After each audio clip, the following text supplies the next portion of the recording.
Nagbabalik po muli ang inyong lingkod at nagbabalita ng mga balitang dapat nating malaman dito sa ating bansa. Ito ang Balitang Pambansa.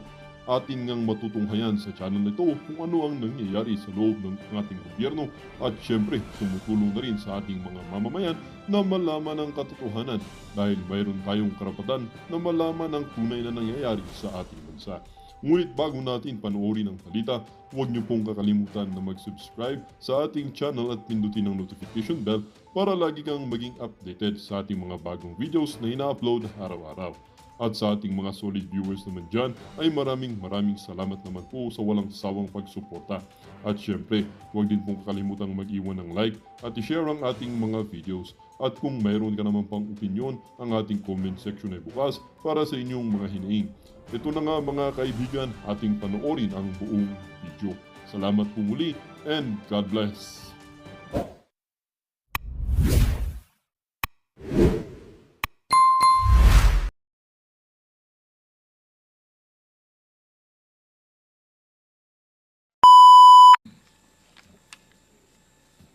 Maraming salamat, Mr. Chair. Siguro magte-take off ako dun sa sinabi kanina ni Kong Pancho, no? As regards to the agriculture land. So sa DA po, so ilang hectares pa po ba ang agriculture lands natin sa ating bansa?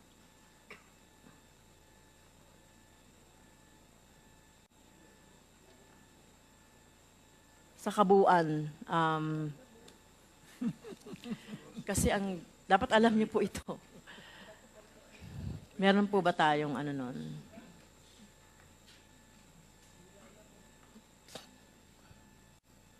Sige po. Yes po. Your Deputy Honor, Director for Estrada. rice, we have about 2 to 2.1 million hectares po. For rice? Yes po. So hindi po ba yung agricultural land sa ngayon, parang nag-ano ng gamit? Parang kung rice ngayon, next time parang iba na naman ang itinatani o yung multi-cropping. So meron ba kayong data ng ganun po? So kung sa rice ay 2.1 million hectares. So ano pa po ba dun sa ibang mga crops po natin? Yusek?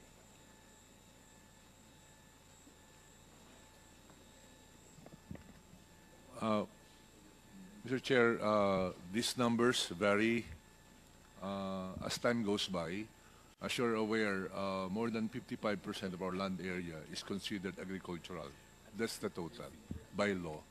But over the years, you are also aware that there's been many changes, and this occurs almost annually. What we will do now, and we don't have the actual number, if you're going to ask us for, say, how much is rice, banana. Okay, so But we can provide that. Can you provide that But we can provide next that to you. meeting? Tinatanong ko ito, Mr. Chair, kasi mahalaga doon sa kasi yung ginagawa natin sa Kinta for food security, no, stability ng ating mga pangangailangan agrikultural. Kaya kung meron tayong inventory, kailangan we start with the inventory, no, kung ano yung mga natataniman pa, kung ano yung hindi. At meron ba tayong sa DA po? Meron ba tayong batas na paano po natin nami-maintain itong mga agricultural land? Katulad na sinabi ni Kong Pancho kanina, na hindi siya nako-convert doon sa iba pang gamit. Kasi otherwise, kung wala po tayong batas, paano po pinangangalagaan ng DA etong ating mga remaining na mga agricultural lands? Meron ba kayong batas na ginagamit po or pwede nating implement kaugnay po sa pag-maintain ng ating mga different kinds of agricultural lands po? If I may respond. The land use reclassification is within the domain of the local government. They do have limitation that they cannot convert more than 10%. Pero pag titignan po natin yung, and of course, we'd like to inform you as well, that in the process of land conversion now, Even yung agricultural land po na sakop ng Department of Agrarian Reform, tinanggal na ho sa amin yung concurrent capacity. Therefore, we don't have to concur now. Kasi nga po, mandate po ito ng local government, yung land conversion. As to what is the available law for us, meron po tayo, yung po ating APMA law, provides for the development and creation of what we call sub-DCs. Minention ko na po ito nung nagdaang pagpulong na ito pong implementation ng sub-DC is, actually, for lack of better term, less than desirable. And so this is a big backlog for us. Kanina po, binanggit din na the way to really address that issue is to confine the development to those agricultural development to areas that are considered sub-DC or declared sub-DCs. Kasi may provision po doon na hindi po pwedeng baguhin ang paggamit ng lupa na yun sa loob ng 10 taon. And so we agree with you that that process has to be installed. Ang department po ngayon, tumitingin kami doon sa data sa baba, and dahil the granularity of information is very critical in arriving and identifying these land areas in real sense, meaning madali ho sa papel, pero yung physical talaga na inventory, hindi po ito nagagawa pa. But that has to be done. So, Mr. Chair, baka sa ganitong sitwasyon natin, so nakikita natin later on siguro paglipas ng panahon, mawawalan na tayo ng agricultural lands kung sakali na wala talagang batas na talagang pagbabawal na ma-convert. Kasi with due respect po sa mga LGU, so syempre, ang LGU naman, ayan si Vice Gov. Sa LGU po ba, sa LGU po ba, meron din po ba kayong ginagamit na ordinansa or batas po para ma-maintain yung mga agricultural land? Na katulad po na sinasabi ni Kong Pancho na ginagamit yon sa iba na yung gamit niyan ngayon, ginagawa na siyang subdivision or whatever, na iba nang gamit sa agriculture land. So, meron po ba kayong gano'n na mga ordinansa as far as mga LGUs are concerned po? Actually, Madam Chair, is that we just only depend on our national law as regards to conversion. But our comprehensive land use plan, ini-integrate namin doon yung pagbabawal sana. Mr. Chair, Yes, oo. Yung pagbabawal. pwede paki-request lang po siya na medyo louder. Sige, Magsalita pakilakasan lang po, malakas. Vice Gov. Pakilapit po yung mic. Yes, as with respect to the conversion, we just only depend on the national law.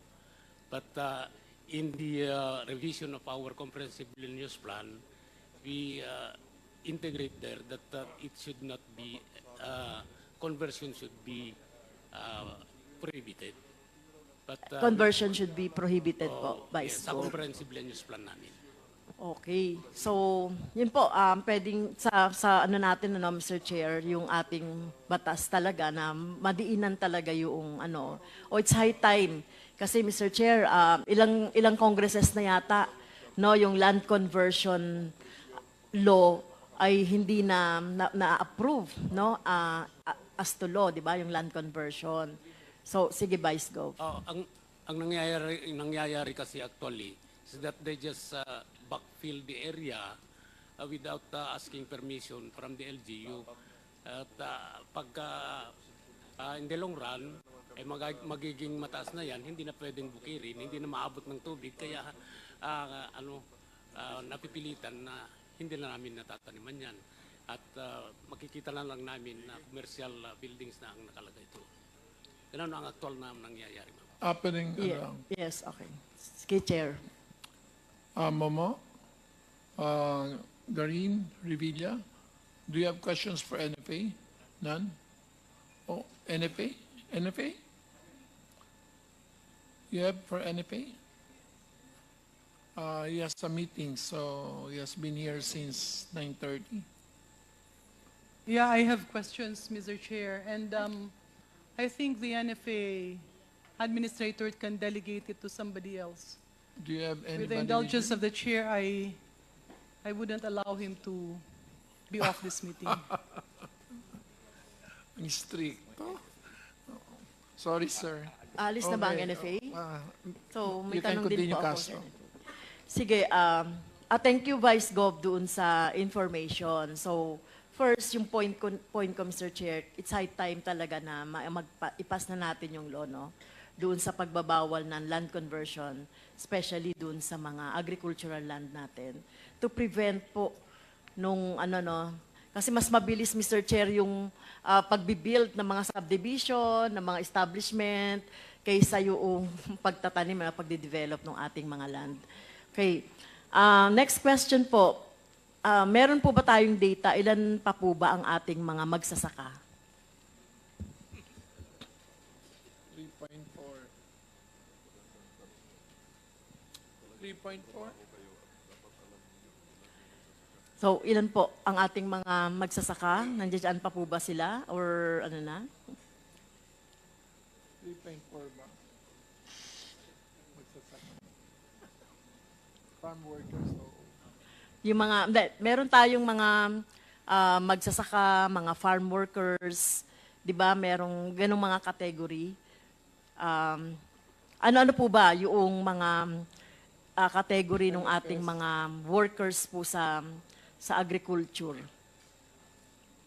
So meron tayong yung yung magsasaka na kanila po yung pag-aari ng sinasaka nila, yung nakikisaka o yung mga workers po na nag-aani, na maglulupak or whatever. Meron po ba tayong ganong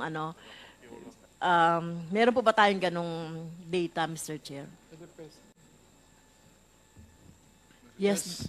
We do have here, meron po kaming register system for farmers. At meron din pong register system sa Fisherfolk. Yung Fisherfolk po, 2.1 million, if I'm not mistaken. Yung pong RSBSA natin, hinahanap lang po namin. To be very, very clear on the number. Okay, pakipasa na lang po, no, yung number. Meron pong category po ba yan? Yung mga farm workers po, Yusek Perez.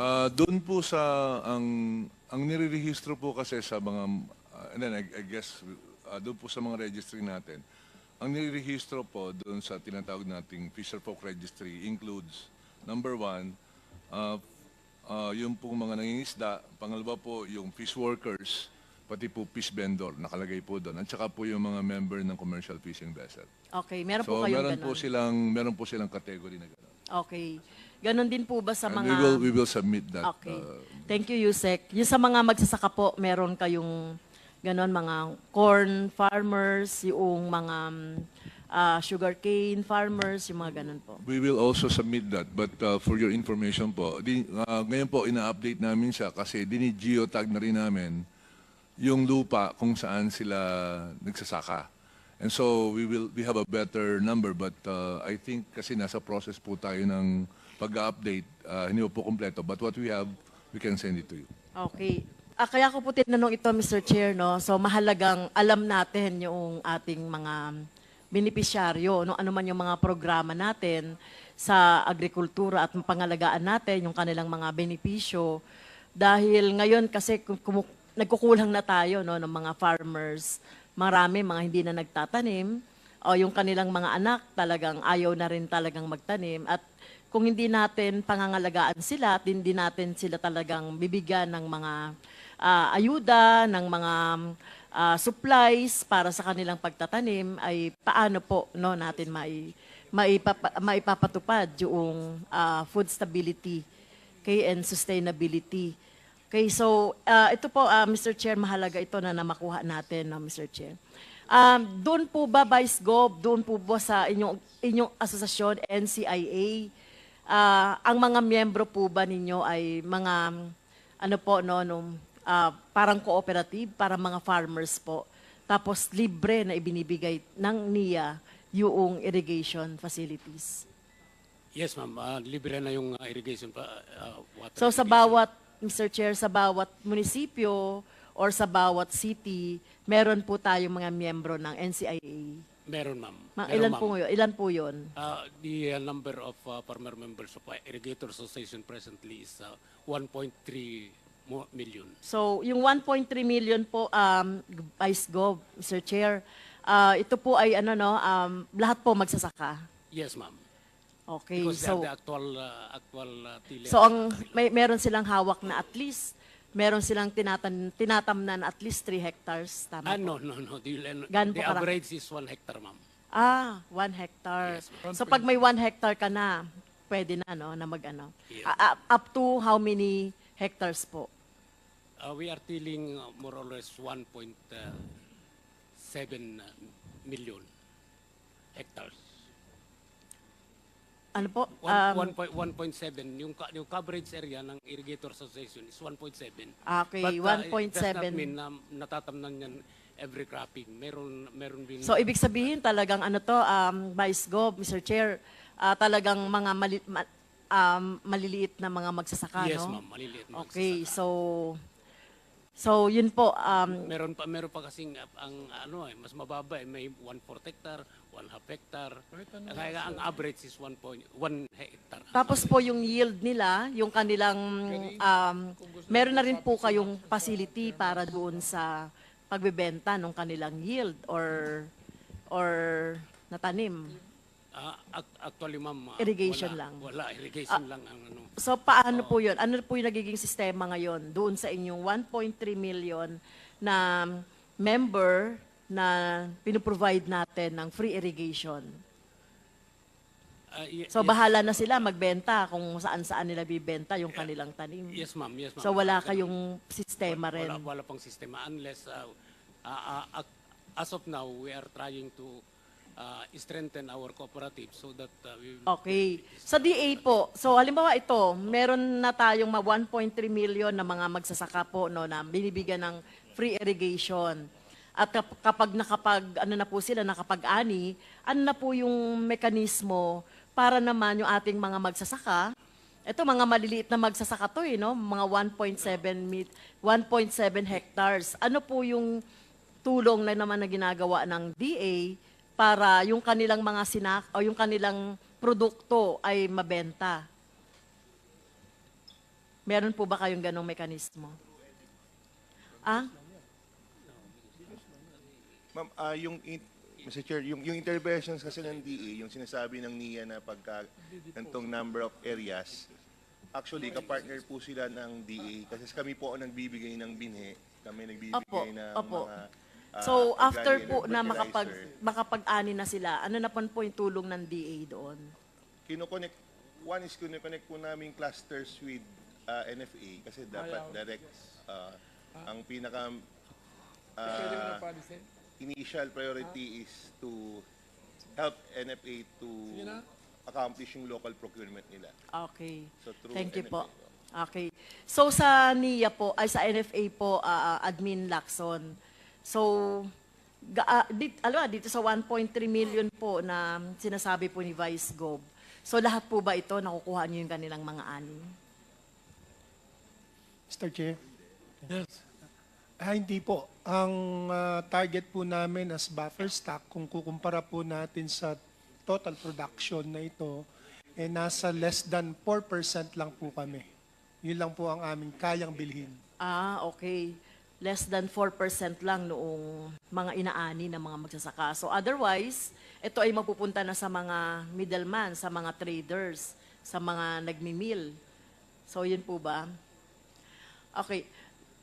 Mr. Chair, mahalaga po na kaya ko po na itanong ito mula doon sa pagbibigay ng support ng DA, tapos pagbibigay ng libreng patubig, going to kung saan man po dadalhin yung yung produkto ng ating mga magsasaka. Dapat po talaga merong sistema, mekanismo.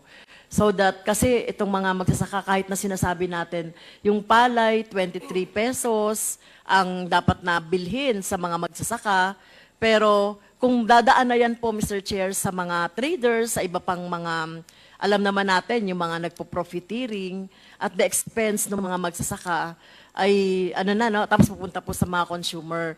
So mahalaga po na merong mekanismo ang DA no, kung mapapalawig, no, yung function ng NFA, ay assured po yung ating mga magsasaka ng pagbabagsakan ng kanilang mga ani. Tama po ba ako, DA? Yes po, ma'am. Aside po kasi doon sa direct na investments on inputs, may mga naipamahagi na rin po ang DA and also through the RCEP ng mga rice processing system. Although, kung kukumpara mo yun sa kabuang volume, medyo maliit pa rin yung porsyento. Pero ang intent is to expand this kasi talagang kailangan mo tulungan yung mga clusters natin na sila na mismo ang magdadry at magmimil para po yung kita, yung margin na sa merkado ay talagang sa mga farmers na rin po talaga mapapunta. Although maliit pa po yung kaubuang volume na ibibigay po ng mga infrastructure na to, pero ito po yung tinututukan na mabibigyan priority sa susunod na phase po ng RCEP at the same time po ng mga interventions po ng National Rice Program. Okay. So, bukod po ito sa dapat enhance yung capacity ng NFA din po to buy ng diretso sa local production, local procurement. Yes. Whether Mr. Chair merong RCEP or whatever, kahit nasa hindi sa rice, ang punto ko po ay matiyak, no? Matiyak na merong bibili ng produce ng ating mga magsasaka, no? At talaga mapakinabangan. No, kasi kahit naman po sinusuportahan kung yung food chain ay hindi natin naayos, no? Mahalaga yung food chain eh. Nung last time po, Mr. Chair, yung supply chain ang inano ko. So ito, yung chain, nung paano po mai-distribute. So, yun po, Mr. Chair, kaya kailangan natin talaga na, talagang expand yung ating, yung magiging function po ng NFA para matiyak na yung ating mga magsasaka ay mabibili yung kanilang mga produce, not only 4% lang po. So, yun po, Mr. Chair. Thank you. Yes. Addition lang po, Mr. Chair. Kasi sabi po ng ating representative, Vice Governor Remy Albano from LGUs po, sabi niyo hindi po nag-approve ang ating LGUs ng land conversion. Up to Never, ma'am. 5%? Wala naman na. Kasi meron po kasi dito, Section 20 of Republic Act 7160, that a municipality or city may through an ordinance passed by the Sanggunian after conducting public hearings for the purpose authorize the reclassification of agricultural lands. Dito, sa provincial government, sa probinsya namin lang, hindi ka Sa probinsya nyo po. wala pa na. Pero sa LGUs po, pwede po. I don't know, ma'am. Mr. Chair, excuse me po. Yes, yes. Mr. Chair, iba po kasi yung reclassification sa conversion. Yung conversion po sa DAR po ang ano niya. But yung LGUs po, ang totoo niyan, pwede kami gumawa ng tinatawag namin Comprehensive Land Use Plan, CLUP. In fact, required po sa bawat LGU na merong CLUP, ma'am. So yun po yung reclassification ng land kung ano ba dapat siya. So nako-convert nyo nga po. Yung agricultural, nako-convert nga po. Kasi nakikita ko po kasi talaga agriculture, tapos magugulat ka, warehouse na po eh. Yeah, Minsan, subdivision na po. Yes, depende po sa classification niya sa CLU. Depende sa LGU. Sa LGU po yung classification yun nga niya. po. Kung industrial, pwede mo siyang i-convert to industrial. So, bawat LGU po may CLUP. Hindi, agriculture nga. We're talking about agricultural land na nako-convert. Yes. Ma'am, actually yan po. Kasi kahit ano pong discussion ang gawin natin, kung na-convert na po yung agricultural land, then this is useless. Kasi na-convert po eh. Yes, ma'am. Again, ulitin ko po, kung sa classification ng LGU sa kanilang CLUP, kung yung area na yon ay industrial, pwedeng industrial, pwede nilang i-convert. Yun po yung pagkakalam ko po dyan. Mr. Chair, last na. Ano ba? Nalimutan ko na i-request ko. No, NFA is excused. by leave of Congresswoman Garin. Just say thank you. Okay, Congressman Castro. Ako na yung i-request ko, Mr. Chair, doon sa ano. Later na lang. Yes. Sir, ma'am, Mr. Chair, based doon sa as of November 30 data ng RSBSA, we have 10.87 million registered farmers, farm worker, fisher folk, and agri-youth. Out of that, 2 million yung farm worker, 6.865 yung farmer, 2.797 yung fisher folk, and 284,000 yung agri-youth. And then, meron po itong by commodity. So, Mr. Chair, we will pakisubmit we will submit. pakisubmit na lang, Yusek. Please. Ang isa kong palang i-request, Mr. Chair, baka pwede tayong mag-invite ng mga farmers association at saka yung retailers, yung sabi ko last Yes. time. Okay. Thank you, Mr. Chair. Thank you. Mr. Chair, can I, Yes. thank you, Mr. Chair. Can I ask, Mr. Chair, DE, papaano po at sino po yung nag-identify nung mga data na yan? Is it the PSA or Department of Agriculture? Sir, it's DA in coordination with the LGU. May mga documents na hinihingi doon sa mga nagpapa-register and nagpapa-update po. Plus, there's, I think, required two certification of signature. Hindi ko lang po alam yung ano. We will provide the exact criteria and process po sa committee. May existing circular ba, Mr. Chair, ang Department of Agriculture that determines the criteria tapos kung sino-sino yung nagsasurvey sa... Kasi ako, wala akong nakikitang nagsusurvey doon eh.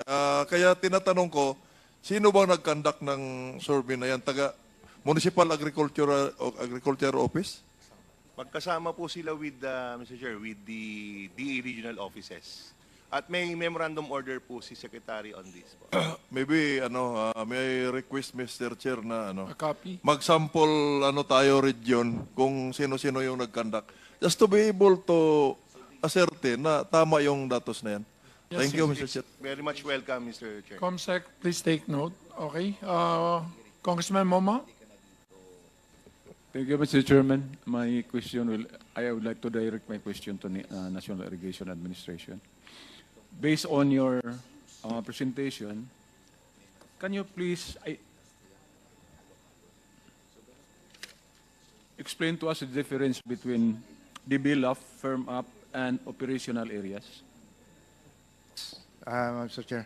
Yun pong develop, ito po yung total na na-develop ng NIA out of the 3.2 potentially irrigable area. Kaya yung pong tinatanong din kanina na agricultural land, ma'am, ang base doon sa National Irrigation Master Plan ng NIA, 3.2 million hectares yung potentially na yung agriculture pa natin. But when we found out nasa 3% lang yung kinonsider nilang slope, in-increase namin into 30%, nakakuha pa po kami ng 900,000 plus hectares. So, all in all, meron po tayong 4 million na potentially sa buong Pilipinas po. And out of that 4 million, Sir Chair, ang na-develop po ng NIA is 1.7 million hectares. And out of that 1.7 hectares, ang gumagana lamang po is 1.2, sir. 1.2. Ito po yung program area na tinatawag namin. Ito lang yung kaya naming patubigan. And ang firm up service area, meaning yung natitira na talagang natitira pa na may development ng irigasyon is 1.5 million. But of that 1.5 million, kaya sabi rin ni Congressman Dago kanina, hindi naman talaga napapatubigan lahat. Kasi nga, yung 150,000 hectares needing restoration and repair, yun namang 150,000 hectares, wala ngang sira ang irigasyon, pero wala namang tubig. Kasi nga, hindi kayang patubigan na nung system. Dahil silted po yung ilog o kaya yung source, hindi po maganda yung source. Ganun po. So 1.2 po ang talagang napapatubigan ng NIA sa ngayon. Well, sa figures kasi ninyo dito, anong tama? yung developed area is 1.6, di ba? Dito sa presentation ninyo, 1.6. Yeah.